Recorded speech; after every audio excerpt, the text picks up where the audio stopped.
So hello again. So let us discuss, for today, the conditional statements.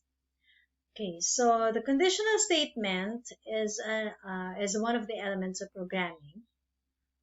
Actually this is the fifth element of programming. So malalaman mo naman kapag ang problem is ginagamitan ng element na to kapag halimbawa para may condition, parang pinamimili ka kung ano yung mismo dapat gawin or isang gawin ng isang program or ng isang condition. Okay. So, meron tayong tinatawag na apat na conditional statements. Number one is yung tinatawag na if. By the way, kapag halimbawang conditional statements, ito yung paggamit ng relational operators. And then later on, kapag naging complex yung relational expression mo, okay, gagamitan mo na siya ng logical operators. Okay, so let us apply yung unti-unti. Okay, kanina kasi in-apply natin mathematical. And then let us apply naman yung relational operators and also the logical operators. Okay, so number one is we have the if statement. Okay, ang syntax dito, yung format ng command dito is if the condition is true, automatic gagawin niya yung statement. STMT is a statement. Okay, so tama ko lang to. Okay, now. Okay, kapag hindi yan, pwede rin naman na number 2, if-else statement. So, sa if-else, para ka may alternative. If the condition is true, gagamitin niya or gagawin niya ang statement number 1. Else, kapag hindi, okay, hindi siya true, naging false siya, gagawin niya ang statement 2. Number 3. Okay, kung hindi naman, meron tinatawag na nested if. Ibig sabihin, sa loob ng if, may another if, pwede yun. Or may another if-else statement. Okay, o kaya naman sa loob ng else, merong if. Okay, ang tawag natin doon ay nested if statement. Okay. Meron din naman na parang tinatawag na multiple choice. Or yung tinatawag na switch statement. So, ibig sabihin kapag multiple choice, maraming choices. Okay, ang pwedeng pamilihan bago gawin ng isang statement. Okay, so paggamit ito ng switch, and then expression, and then ito yung syntax, begin, and then we have case, expression, this is a variable name, variable name na i-evaluate, and then we have the expression 1, okay, colon, we have the statement 1, and then case, expression 2, and then we have statement 2, and then so on and so forth. Okay, so yan. Okay, hanggang sa makarating sa expression n, so ibig sabihin kahit ilan.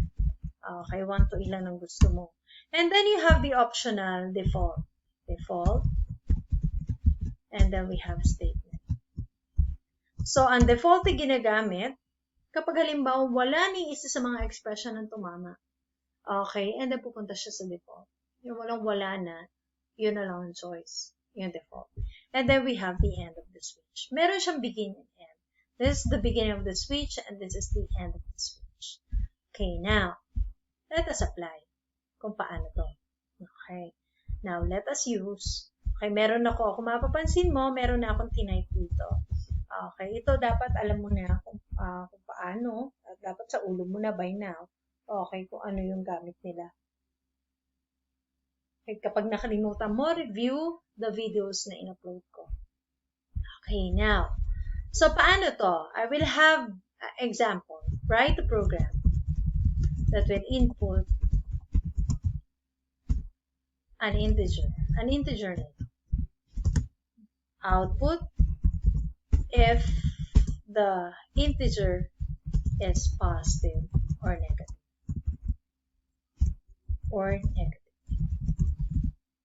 So, ibig sabihin, enter an integer. Nag-enter ako ng 10. Positive dapat sabihin niya. Enter an integer. Nag-enter siya ng negative 79. Dapat sabihin niya negative. Okay? So, yun. Okay, now, paano ko pagagawa yun? Una, kailangan mo ng lagayan para sa integer.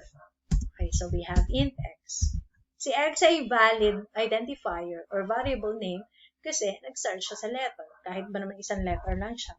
Okay, now, bigyan mo ng instruction, printf, enter an integer.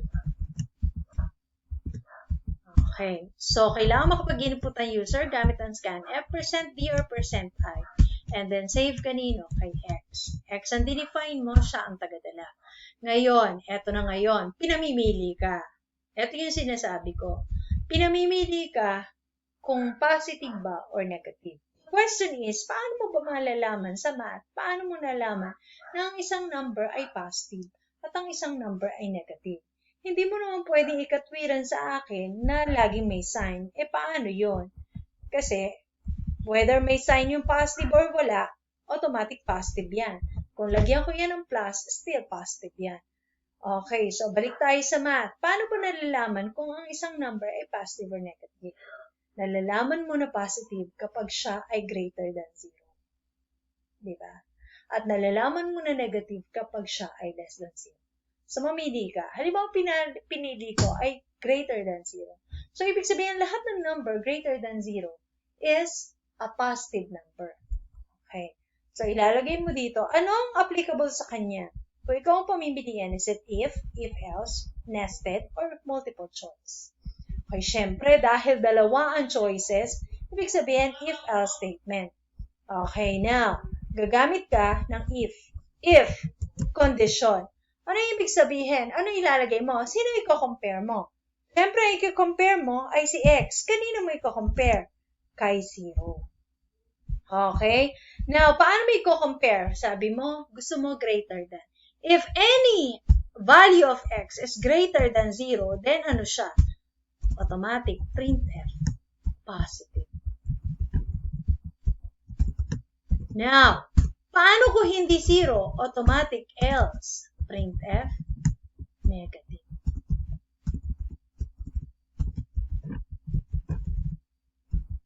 Okay. So, yun.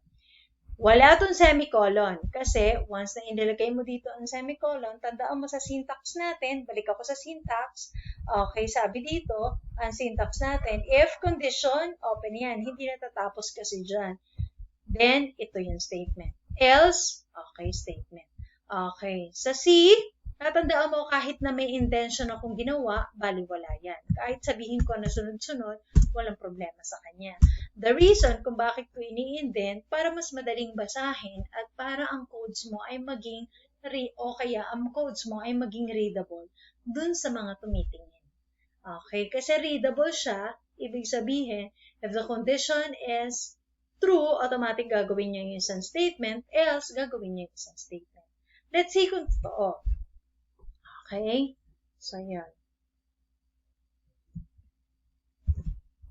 So, enter an integer, we have 9. 9 is a positive number. Okay, so mag-aano ulit ako. Halimbawa, positive 100. Positive 100 is positive. Paano kung halimbawa I have here negative 4? Negative 4, that is a negative number.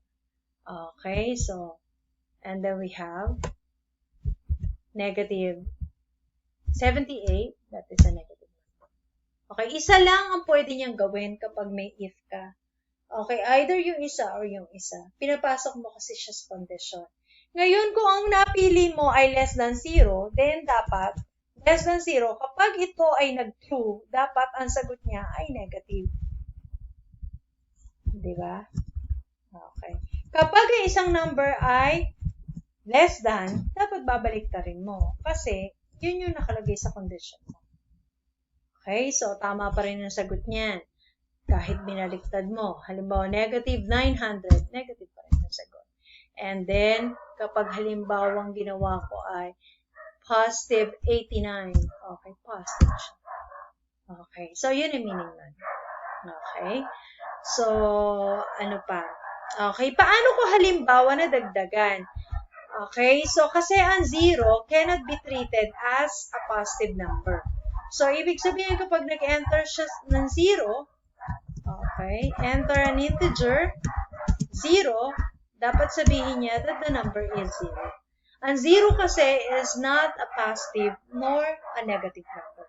So, ilalagay mo. So, output, if the integer is positive, negative, or 0.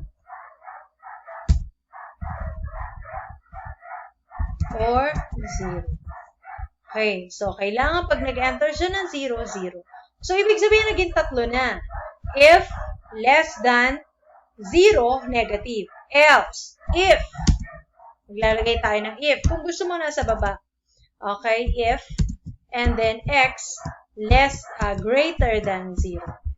Okay, so another if. Nested ka na. Okay, and then we have, kapag hindi pa rin, else. Siyempre, kung hindi ganyan yan, printf, then the number is 0.